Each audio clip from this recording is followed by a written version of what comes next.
Bonjour. Bonjour.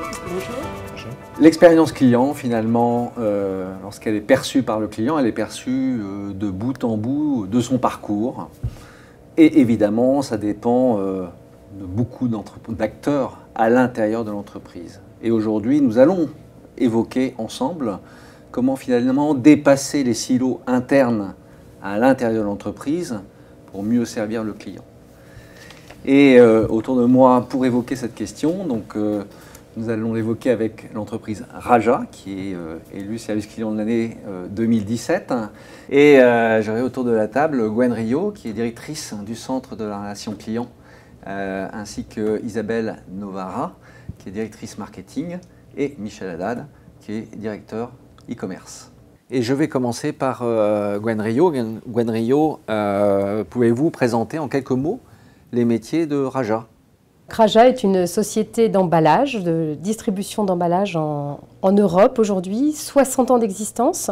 C'est une société familiale qui a été créée après-guerre par deux femmes, Rachel et Janine, d'où Raja, et qui donc distribue aujourd'hui des emballages, des solutions d'emballage, équipements également pour l'entreprise dans 18 pays en Europe et qui représente 20 sociétés. C'est une société qui fait 500 millions de chiffres d'affaires en Europe, qui a 500 000 clients et on distribue environ 10 000 références dans toute l'Europe. Alors les métiers de Raja, bien sûr, c'est tout ce qui concerne la distribution, des achats, la logistique, et bien sûr tout autour de cette supply chain, eh bien, il y a tout ce qui concerne la relation avec le client, que ce soit la relation par le site internet, que ce soit la relation par le téléphone, sur le terrain, on a des commerciaux sur le terrain également. Donc on est vraiment une entreprise de distribution multicanale. On était un VPCiste autrefois, aujourd'hui on est un e-commerçant, donc il a fallu aussi faire évoluer les métiers, moderniser les métiers avec l'évolution de la digitalisation de l'entreprise. Ok, donc une entreprise à dimension internationale avec des clients essentiellement entreprises. Vous êtes dans le B2B essentiellement. Quels sont les enjeux que vous rencontrez, notamment du point de vue client? Servir 500 000 clients en Europe, c'est servir effectivement 500 000 entreprises. Des entreprises qui évoluent avec le temps, qui se digitalisent énormément, leur comportement change. Et pour Raja, pour rester numéro 1, il faut garder le lien avec ses clients sur les canaux qu'ils utilisent. Il faut savoir les servir, il faut rester expert dans notre métier. Il faut leur apporter tout le service et un service pour des clients relativement exigeants.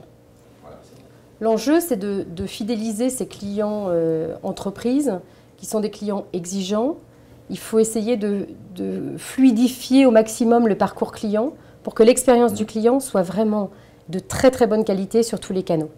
Êtes-vous d'accord avec l'idée que finalement les silos internes peuvent constituer un véritable frein à un service client de qualité pour les faire travailler ensemble et que ce n'est pas forcément si évident que ça?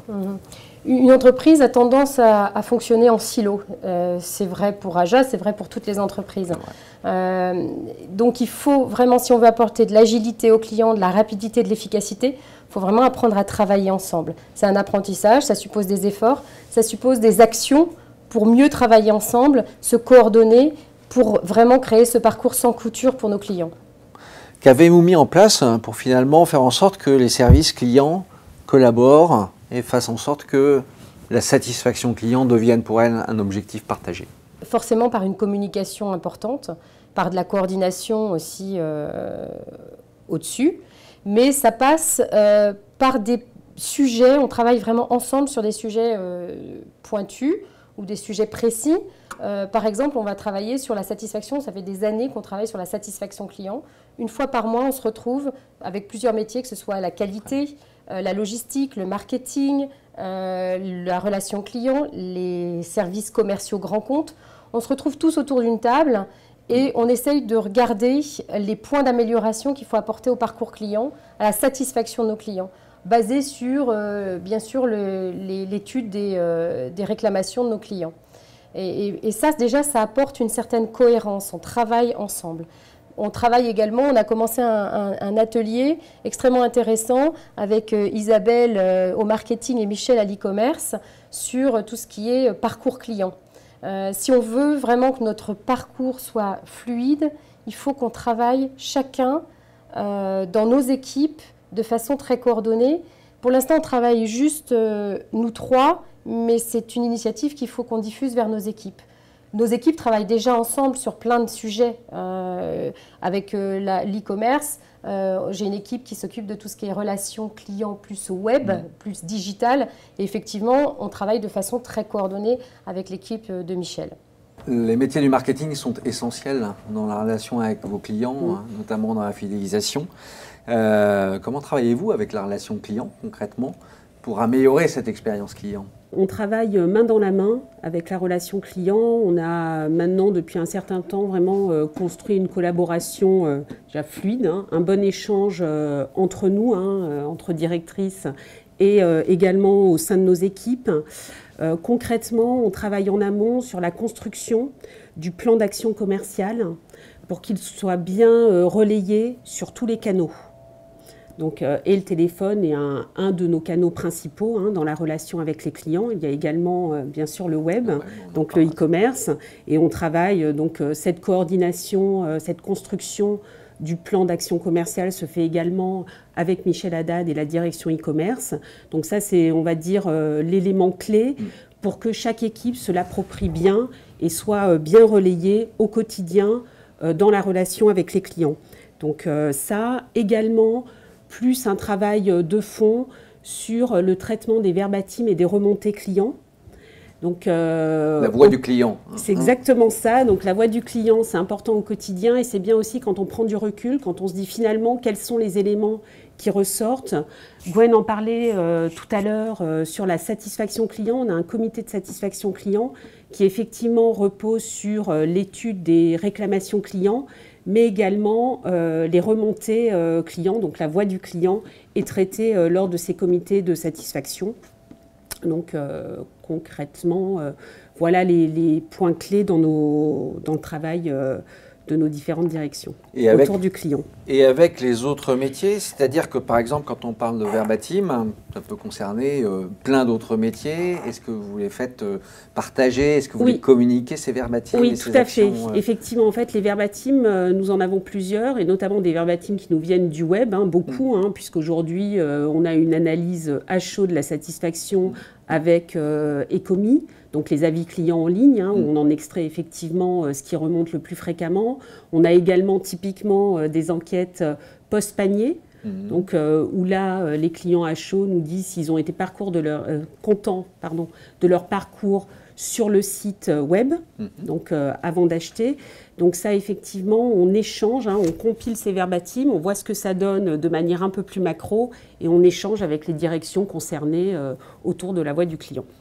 Est-ce que vous les mesurez, ces actions, et comment vous les mesurez? Et quels sont les résultats finalement de cette action? Oui, ce que l'on cherche, c'est effectivement à ce que le parcours soit le plus fluide, pertinent et transparent pour les clients. Bien sûr, nous on est là, on est un distributeur, on est là pour vendre. Donc déjà, nos actions, effectivement, on mesure si elles vendent bien. Et donc ça, concrètement, on voit si les clients se fidélisent bien, si les actions qu'on peut mener, est-ce qu'ils s'activent, est-ce qu'ils passent des commandes suite aux actions que l'on mène, est-ce qu'on arrive à bien recruter des clients, et ensuite, est-ce que concrètement, qu'est-ce qu'ils achètent, quels produits, combien, voilà, les KPI autour des ventes, on mesure de cette manière, et on mesure également au travers, on l'a dit, des enquêtes de satisfaction. Là, c'est plus qualitatif, au-delà de la vente. Est-ce que cette vente s'est bien passée? Est-ce que les clients ont été satisfaits? Est-ce que ça leur a demandé des efforts pour acheter chez nous, chez Raja?